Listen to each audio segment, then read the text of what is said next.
Existiu primeiro unha primeira versión que era un formato blog do Bueno Carallo Bueno en Tumblr. En Tumblr. Que era como un intercambio epistolar que facíamos Silvio máis eu.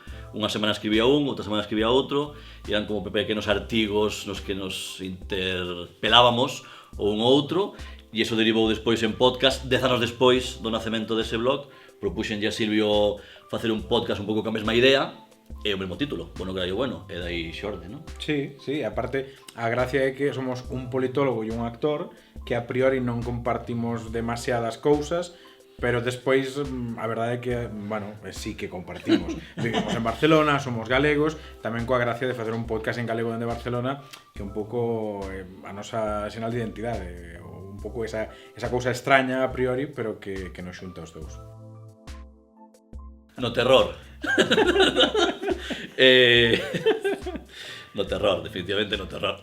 Eu son, por riba de todo, cómico. Entón, a comedia síntome ben facendo calquer cousa como actor, agora respondendo un pouco serio, pero na comedia, pois, teño facilidade, digamos, dun xeito natural pola comedia, xórdeme un pouco de dentro. Entón, cando fago comedia, cando é a miña comedia, stand-up, tanto cando é a miña comedia como cando é algo de guión, de serie ou peli e tal, pois estou moi cómodo na comedia, verdad? Como un peixe na auga. Pois a comedia é moi difícil, eu canto máis fago, máis conta me dou, de que é moi difícil. Mellorar, reinventarse, facer rir cada vez a un público máis exixente, dame esa impresión, que canto hai máis oferta, co cal o público tamén está máis domesticado, máis acostumado a ver comedia de todo tipo, de toda clase, toda respetable, e facela boa é moi complicado. Facela normaliña vale un cuñado, pero para facela un pouco con xeito hai que darlle un pouco a cabeza, é máis complicado. Home, é difícil de responder. Evidentemente, e nós, por exemplo, no podcast falamos moito de política sen necesariamente, de feito, intentamos evitalo de falar de xeito serio sobre a política, porque tamén é certo que bueno, non compre sempre intentar contarlle a xente o difícil das cousas, sen intentar asumilo, e a realidade, por exemplo, o que pasou estes anos en Cataluña, nos comentámoslo de xeito natural, e só faltaría, era a nosa realidade. Pero a gracia é poñerlle un pouquiño de coña á vida e de tentar tomalo cada un dende o seu pensamento, pero de xeito amistoso.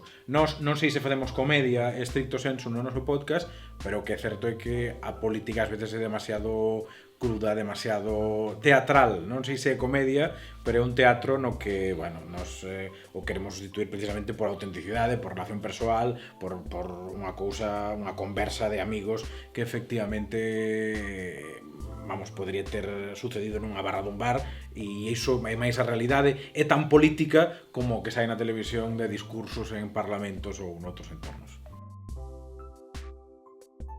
Bueno, eu podo aquí facerme o non profesional, claro, eu traballei ao redor do mundo da política, teño traballado, e é realmente difícil, pero a comedia, claro, eu non son profesional, eu decía Alberto, a comedia podese facer dende un punto de vista máis cuñado ou máis profesional, seguramente eu son o máis cuñado, non? Digamos, ou o menos profesional, cando menos.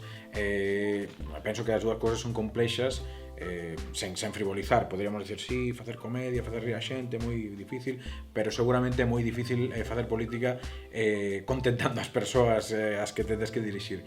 Co cal, bueno, supoño que son dúas actividades difíciles e que as dúas me gustan e que me atraen. Creo que tamén estaba con o Silvio, pero bueno, respondendo eu, e tamén é unha cosa que queda moi clara escoitando podcast e facendo podcast nos dous, é unha forma de entender a vida. A min o humor acompáñame no profesional, pero moito máis no persoal. Eu entendo a vida con humor dende sempre. A vida feliz e a vida triste, todos os acontecementos que me pasan, sempre co filtro do humor. Van co filtro do humor, pero non por unha cosa de cobardía, senón ao contrario, por afrontalas, por miralas directamente aos ollos, pero cun sorriso sempre, con coña, con guasa, e así como entendo a vida, para mí o humor é iso. Eu por engadir, e sobre o que decía Alberto, no noso podcast fixemos unha sección un tempo que iba sobre os nosos pais, vale? E na que basicamente ríamos das cousas de homes de certa idade que efectivamente pues, teñen as súas manías. Os nosos futuros. Sí, a nosa proxección a un futuro que creo que aínda non chegamos. E nese tempo que fixemos a sección morreu o pai de Alberte e tamén no noso podcast tivemos que e el na súa vida persoal, pero adaptar iso. Cambiou a sección un pouco. Cambiou un pouco de cambios a sección. Pero claro, que esa actitude e ese impregna un pouco todo o que facemos. Cantos días non temos grabado o podcast, pois despois de ver unha xornada laboral que non estás cómodo, que non é o que máis che gustaría facer, pero bueno, condensalo e tomalo como actitude, para nós eso é humor. O políticamente correcto sirve para certos discursos e ten unha utilidade, porque cando tens que construir discursos para maiorías, para que toda a xente escoite, entenda un tema, unha cuestión de fondo. Agora, os límites hai que exploralos sempre, non hai que seguramente facer discursos de máximos de inicio, ofender as persoas, porque sí, seguramente non ten ninguna utilidade, pero hai que intentar poñer a pelota no chan e non facer, como dicir, non poñer tabús ao humor xa de inicio. Agora, seguramente hai moitas cousas que decimos agora en clave de humor que daqui a uns anos nos parecerán censurables, e iso tampouco é malo. Forma parte dunha aprendizaxe, dunha recodificación, pero, bueno, non sei, son lindes, son marcos, os límites do humor que se van movendo como os marcos aquí do noso rural, e hai que ir explorándolos e buscando os límites e as beiras, non sei. Para mí non hai límites no humor. Hai humor que nos gusta e humor que non nos gusta.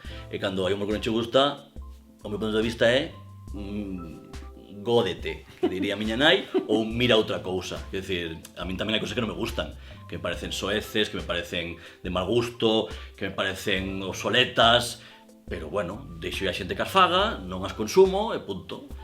Pero o humor, para ser realmente un canalizador, para ser sanador, para que cumpra esa función da que falábamos antes, non ten que ter límites. É o que falábamos antes, a xente fai moito humor dos dramas de cada un, aí está a mostra de que non hai límite ningún. Home, outra cousa que che vai alguén o persoal e te afunda cunha broma sobre algo que che pasou onte ou hoxe, pero en xeral non debería haber límites. O límite está no bo gusto, pero cando non che gusta, pois hai moitos canais de YouTube para ver. O que comezamos dende a tempada pasada, máis ou menos, foi pois un pouco, non sei se dicir xira, o noso formato. Home, estamos en Allariz. Tú queres dicir World Tour. É o que di Alberto. Gústame World Tour. Sí, ahora recentemente renovamos a imaxe do podcast, a nosa imaxe gráfica, estamos intentando mellorar un pouquiño 4 cousas, tanto no técnico, pero sobre todo levar ao vivo o noso podcast.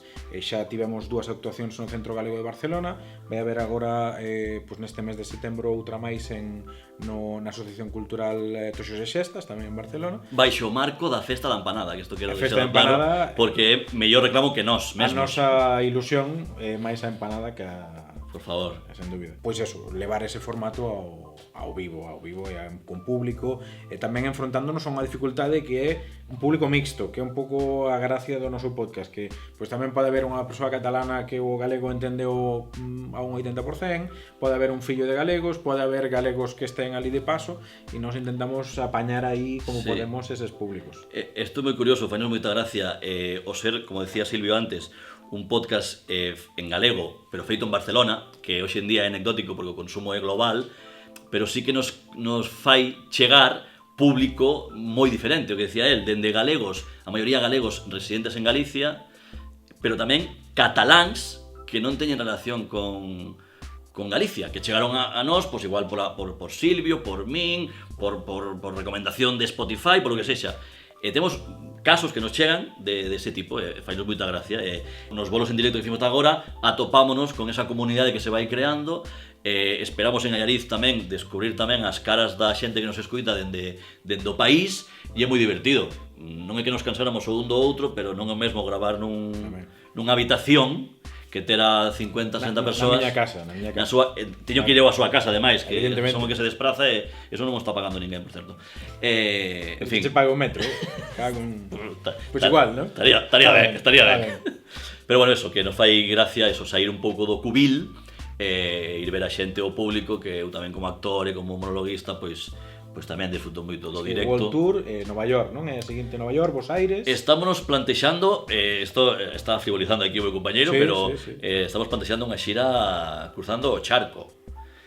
Cruzando o charco, igual empezamos por Madrid, pero a idea é ir máis Charcos alá. hai, sí, sí. Máis alá.